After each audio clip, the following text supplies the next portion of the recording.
وصلني وأرسل إلي أحد الإخوة مقطع فيديو فيه تلحين على الآلات الموسيقية لسورة المزمل، والمغنون ما أدري رجال أو نساء، الأصوات متقاربة. المهم الأغنية بالآلات الموسيقية لسورة المزمل، هذا كفر بالله عز وجل، وكل أدلة الاستهزاء تتنزل عليهم. قل أبالله وآياته ورسوله كنتم تستهزئون لا تعتذروا قد كفرتم بعد إيمانكم. فهذا استهزاء وكفر، كفر مخرج من الملة إن كانوا مسلمين من قبل، وإلا فزيادة في الكفر. والمغنون عرب لسانهم عربي فصيح، لا لكنة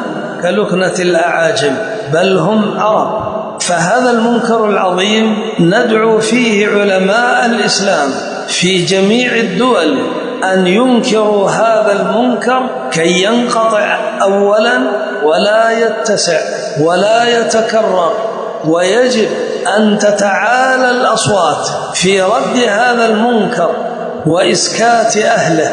وأيضا على حكام المسلمين في دولتهم الذي ينتمي إليها هؤلاء أن يأخذوا على أيديهم وأن يعاقبوهم بما يستحقون، وأن يحيلوهم إلى المحكمة الشرعية لتحكم فيهم بحكم الله جل وعلا.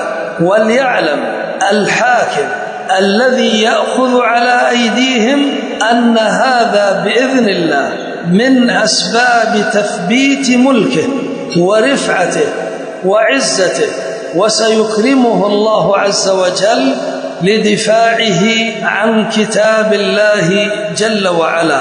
وعلى كل قادر أن يلزم هذه الشركة اليوتيوب أن يحذفوا هذا المقطع وأن يوقفوا نشره. فهناك أناس أعطاهم الله عز وجل قدرة على ذلك، لتتعاون وتتضافر الجهود في إنكار هذا المنكر. قال الله عز وجل: وتعاونوا على البر والتقوى ولا تعاونوا على الإثم والعدوان.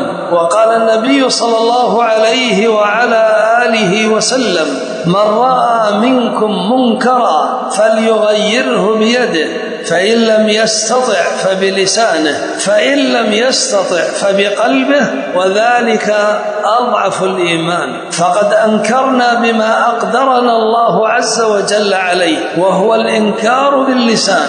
وندعو كل من كان قادرا على الإنكار بلسانه والإنكار بيده أن يتعاونوا في ذلك لصد هذا المنكر وهذا الاعتداء على كتاب الله جل وعلا. فما يصدر هذا إلا من قوم ساءت نياتهم وفسدت وقست قلوبهم وظهرت إراداتهم السيئة في تشويه الإسلام.